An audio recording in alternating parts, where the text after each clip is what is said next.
चलिए जानते हैं देश और दुनिया के सिलेक्टेड काम की और महत्वपूर्ण 50 बड़ी खबरों को सिर्फ 10 मिनट में। पर अभी तक आपने इस वीडियो को लाइक नहीं किया है तो लाइक कर दीजिए।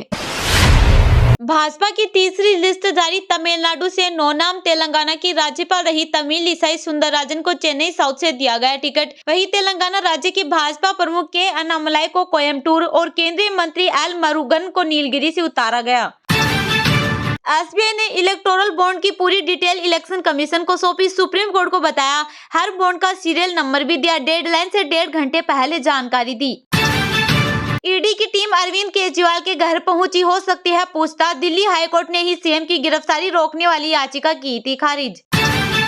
आनंद शर्मा ने खड़गे को लिखा, जातीय जनगणना सही नहीं, इससे बेरोजगारी असमानता खत्म नहीं होगी। यह इंदिरा राजीव के सिद्धांतों का अपमान। सीजेआई डीवाई चंद्रचूड़ बोले, सुप्रीम कोर्ट की अनदेखी कर रहे तमिलनाडु गवर्नर। जब कोर्ट ने सजा पर रोक लगा दी तो डीएमके नेता को मंत्री बनाना असंवैधानिक कैसे।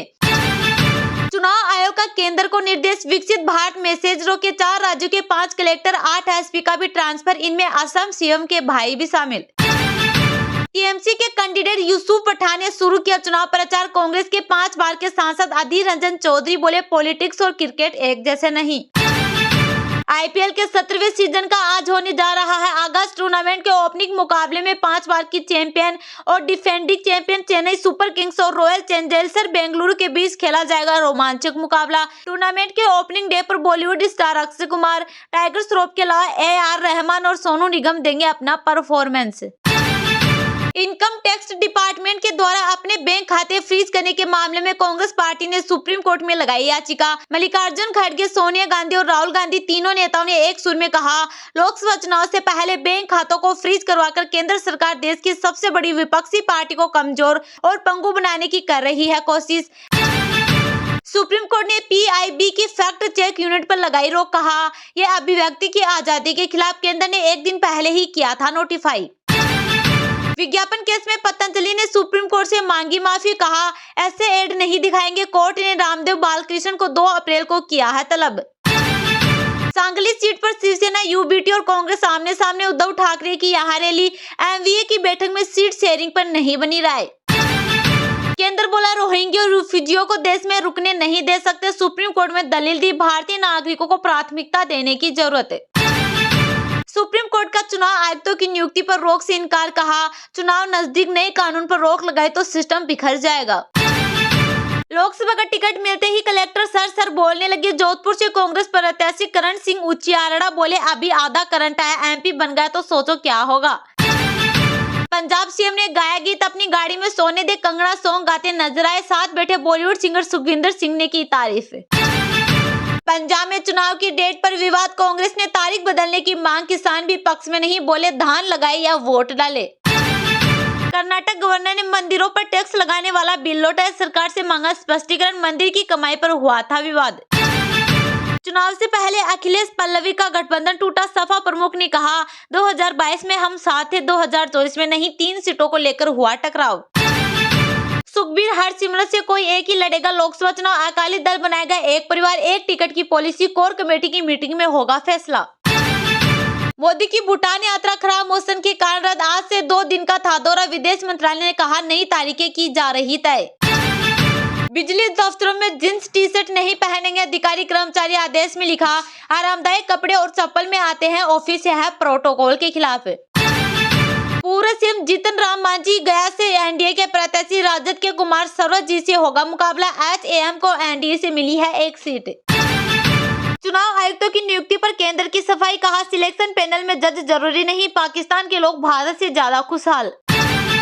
टैक्स असेसमेंट केस में कांग्रेस की याचिका पर फैसला सुरक्षित। दिल्ली हाईकोर्ट ने 210 करोड़ के जुर्माने पर रोक की पिछली याचिका की थी खारिज। ऋतुराज गायकवाड़ बने CSK के कप्तान। MS धोनी ने कमान छोड़ी। RCB से आज पहला मैच खेलेगी टीम। हरियाणा में चुनाव आयोग की रहेगी कड़ी नजर। गठित की media certification and monitoring committee. Shivraj Singh passenger train से प्रचार करने निकले। कांग्रेस पर कहा, हार के डर कोई लड़ने को तैयार नहीं, ये पार्टी की दुर्गति दर्शाता है। जीतू पटवारी और उमंग सिंघार नहीं लड़ेंगे चुनाव। राजगढ़ से दिग्विजय, गुना से अरुण यादव हो सकते हैं प्रत्याशी। CEC की बैठक में चर्चा। कमलनाथ के करीबी दीपक सक्सेना के बेटे बीजेपी में शामिल पूर्व सांसद देवराज सिंह, पूर्व विधायक यादवेंद्र सिंह ने भी थामा भाजपा का दामन। तमिलनाडु में AIADMK के 16 उम्मीदवारों की अंतिम सूची जारी, कुल 32 सीटों पर चुनाव लड़ेगी पार्टी। लखनऊ के हेड कोच ने KL राहुल के T20 वर्ल्ड कप में खेलने के बारे में की थी बड़ी भविष्यवाणी।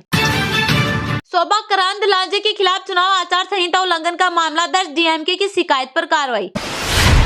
भाजपा की तीसरी लिस्ट जारी, तमिलनाडु से 9 नाम। तेलंगाना की राज्यपाल रही तमिलिसाई सुंदरराजन को चेन्नई साउथ से दिया गया टिकट। वहीं तेलंगाना राज्य के भाजपा प्रमुख के अन्नामलाई को कोयम्बटूर और केंद्रीय मंत्री एल मुरुगन को नीलगिरी से उतारा गया। भाजपा की तीसरी लिस्ट गुरुवार 21 मार्च को आ गई है। इसमें तमिलनाडु के 9 उम्मीदवारों का ऐलान किया गया है। इसमें तेलंगाना की राज्यपाल रही तमिलिसाई सुंदरराजन को चेन्नई साउथ से टिकट दिया गया है। राज्य के भाजपा प्रमुख के अन्नामलाई को कोयम्बटूर और केंद्रीय मंत्री एल मुरुगन को नीलगिरी से उतारा गया है। तमिलनाडु में लोकसभा की कुल 39 सीटें हैं। इनमें से भाजपा ने 10 पटाली मक्कल काची PMK को दी है।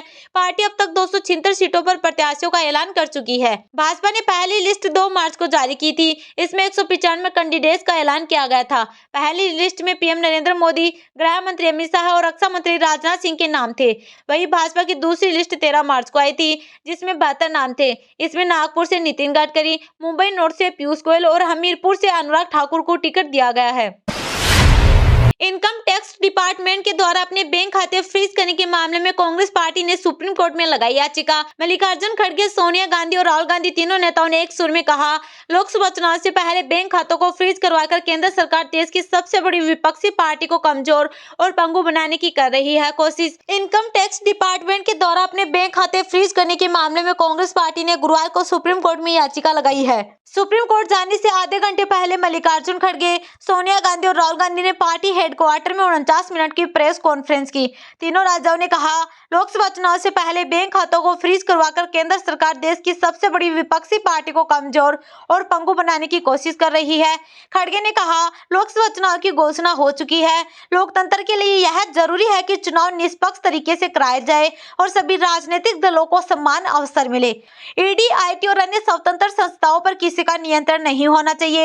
ये नहीं कि जो सत्ता में है संस्थानों पर उनकी मोनोपोली हो और देश की संस्थाओं पर प्रत्यक्ष या परोक्ष रूप से उनका नियंत्रण हो। सुप्रीम कोर्ट ने जिन चुनावी चंदे की स्कीम को अवैध, असंवैधानिक कहा, उस स्कीम के तहत बीजेपी ने हजारों करोड़ रुपए अपने बैंक खातों में भर लिए हैं।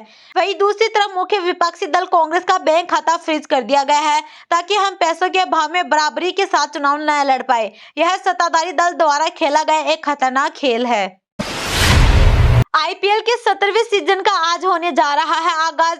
टूर्नामेंट के ओपनिंग मुकाबले में 5 बार की चैंपियन और defending champion Chennai super Kings और रॉयल चैलेंजर्स बेंगलुरु के बीच खेला जाएगा रोमांचक मुकाबला।